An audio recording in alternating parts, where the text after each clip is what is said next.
Fallout New Vegas is a game where crime happens a lot. Like, a lot. Holy shit!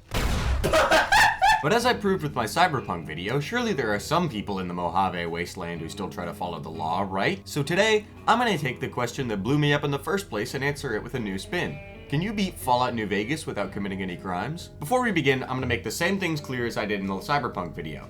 I am not a lawyer! And this is based on the current legal code of Nevada, where the game is obviously set. I simply wanted to go over the legal code and figure out what I could as a random guy on the internet. Also, I am using visual mods in the video, but I promise I didn't have anything that would affect the gameplay. That being said, let's go over the rules, something my returning viewers should find familiar, with a couple different twists. First, unlike my last run, I am allowed to carry a weapon as long as it isn't concealed without any sort of license.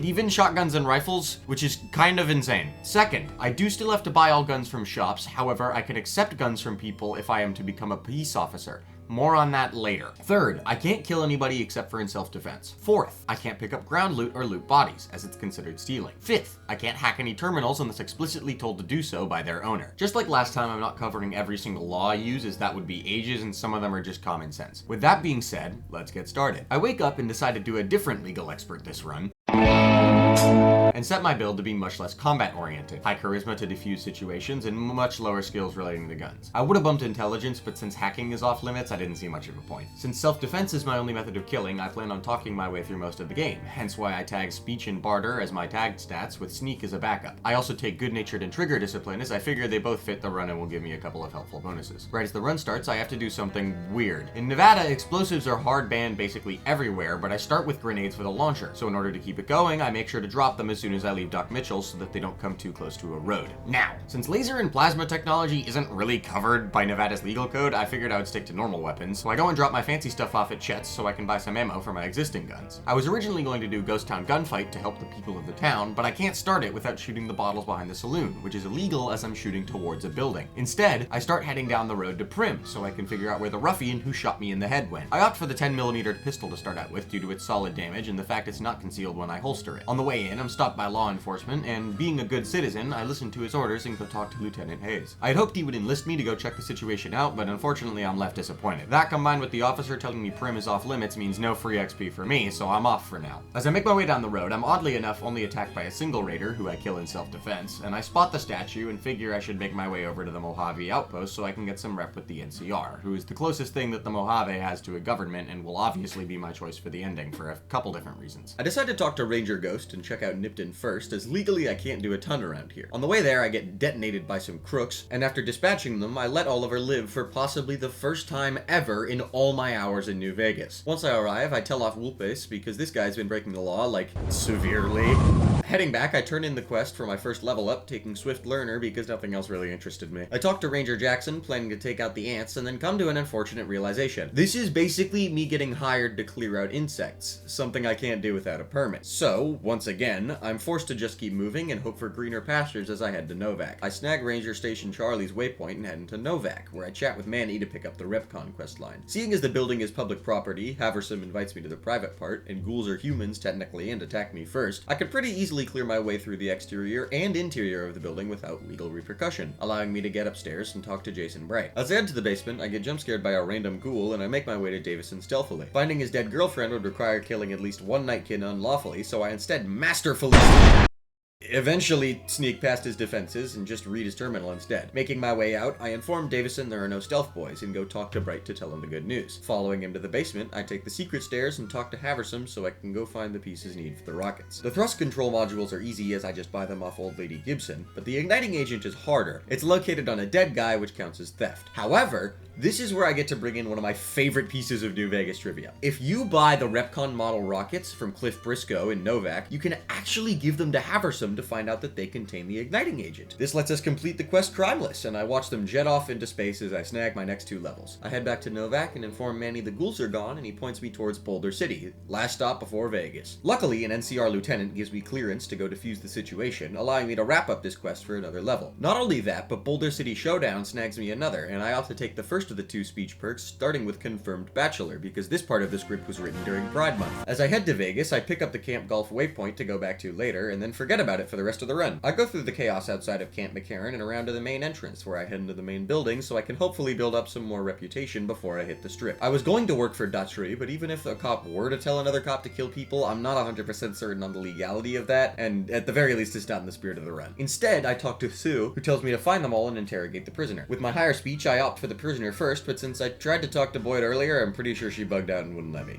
Instead, I go talk to Curtis and look into the mole situation, and he tells me to talk to Contreras and Boyd again. Great. I opt to go outside, talk to Sterling, and he tells me about the control tower. I then go talk to Boyd, and she tells me about the control tower. I think I need to go to the control tower. As I enter the control tower at 1, I find that the mole is Curtis, and he attacks me. After killing him in self-defense, I report back to Husu, who tells me...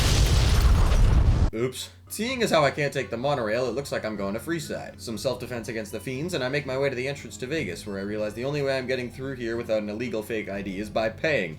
And since I've got an okay luck score, nothing to sell, and I'm over the age of 21, that can only mean one thing. Let's go gambling!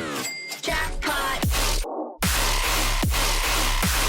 I collect my winnings and head straight for the Lucky 38 so I can get the NCR guy to spawn in. I enter and immediately leave, get the note from the ambassador, and go meet up with him to start the NCR questline. He tells me to go talk to the boomers, so I navigate their bombardment and go talk to Pearl. Killing them is obviously illegal, so it's time to do some chores. I'm too stupid to treat any of the injured boomers, my repair is too low to fix the solar panels without stealing the spare parts, and clearing out bugs is, as previously shown, somehow illegal. So I opt to listen to this kid yap and then buy some scrap metal from Old Lady Gibson and snag a level up while going to buy some more for the gun runners. I drop my scrap metal off, but find out I'm a bit short, so I decide to help Jack with his love life because anything else would cause problems. After bouncing between people for like 15 full minutes, I complete the quest to find out I'm still short of the rep I need, so I just wait outside Lady Gibson's house a few times until I have enough scrap metal to hit Idolized. I talk to Pearl, who tells me to talk to Loyal, and now I'm off to unearth a plane. I wrote boat in the script here, I just realized. What the fuck? I managed to attach the ballast without drowning, swim to shore, and watch the plane rise up out of the lake. I go tell Loyal, then Pearl, and complete the first part of the NCR questline for another level. Before I do the next part, my reputation goes up, and at this point I would like to discuss something.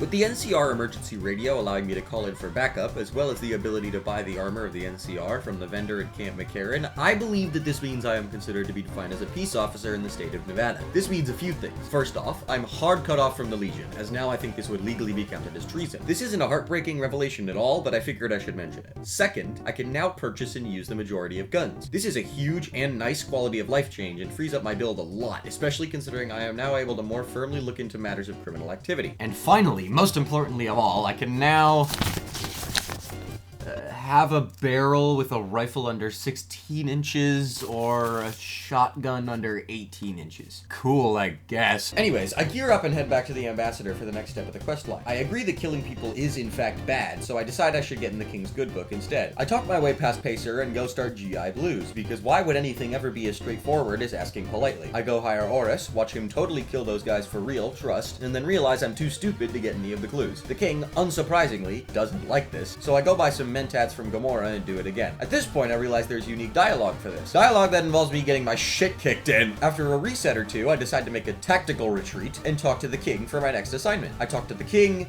Julie, a homeless man, Elizabeth, Pacer, and the king again. I then watch a man materialize inside of Rex and go defuse the situation at the train station as Pacer hides like a wimp. One more chat with the king and the quest is done, netting me another level. I then go back and tell him to cut it out with the whole killing people thing, and I'm able to return to Crocker and get my next assignment. However, he says something interesting. You're not officially in the employ of the NCR? I'm not officially under employment of the NCR yet. Now, luckily I haven't done anything illegal to a citizen yet, making this a non-issue, but it looks like that 17.5-inch shotgun is out of the question for now. Truly tragic. With that cleared up, I grab another tier of Swift Learner and head to Hoover Dam. I was going to get the Mysterious Stranger, but I'm unsure if a mysterious man appearing and killing a guy for me would really be in the spirit of the run. Or even legal. Anyways, I talked to Colonel Moore and she says that the quartermaster could give me gear. I thought this would make me employed as stated earlier, but I'm now going to operate under the assumption that it doesn't, just to be safe. With this in mind, I buy some more ammo from the gun runners and make my way to Red Rock Canyon. After trying to escape a Deathclaw, I realize I went the wrong way. Wait, this goes through too.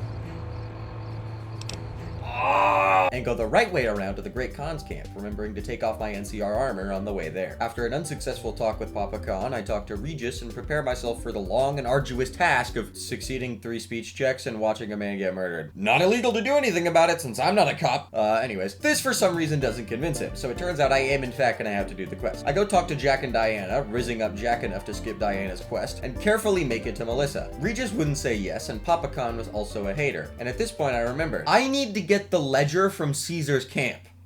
Damn it! So I enter and leave the tops and nothing. Okay, I guess I'm still neutral, so I'll go up the river on my own.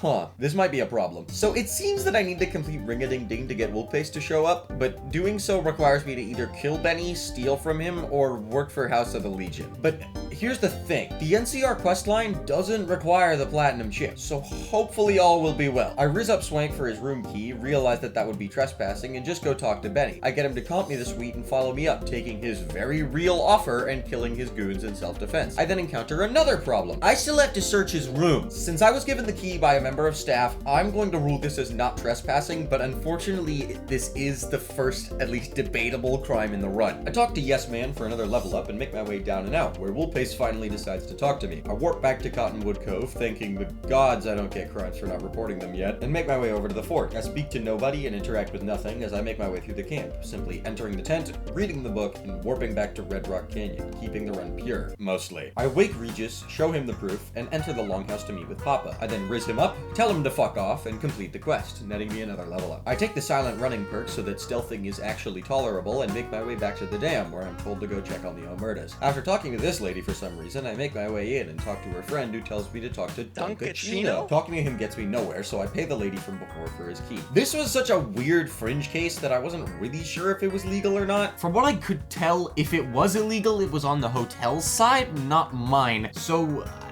another dubious action for the ride.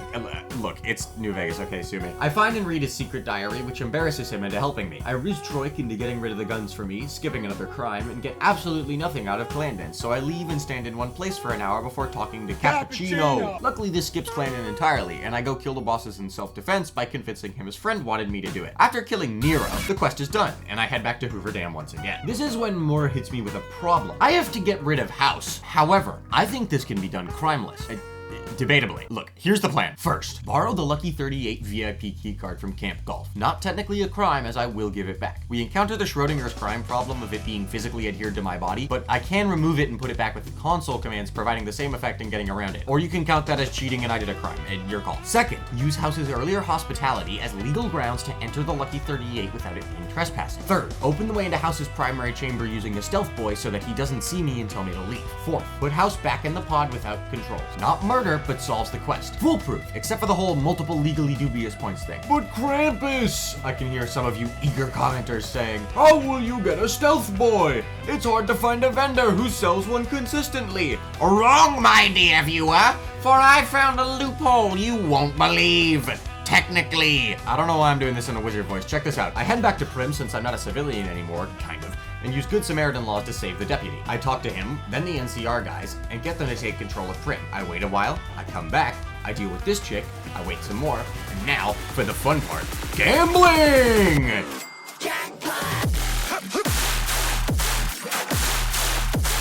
At 1250 plus chips, guess what I get? A stealth boy! Now, I'd like to make it very clear here that this is a route that I thought was mostly legal and was way more consistent, but buying one off a vendor is 100% legal, it's just way less consistent, and I wanted to get this video out in a reasonable time frame. If you want to declare this a crime on my part, that's fine, but do know I did theory craft a way around it regardless, so, I mean, if you wanted to recreate this for some reason, you could do that. Anyways, I take my earnings, stop at the Gunrunners, and stock up. After the stop at Camp Golf for the key card, it's time to run the plan. I now need to open Discord to where I pasted the rest of the script because I forgot to put it in my notes document. I make my way into the Lucky 38 completely legally, as stated previously. After I make my way to the penthouse, I pop my stealth boy, making it in easily.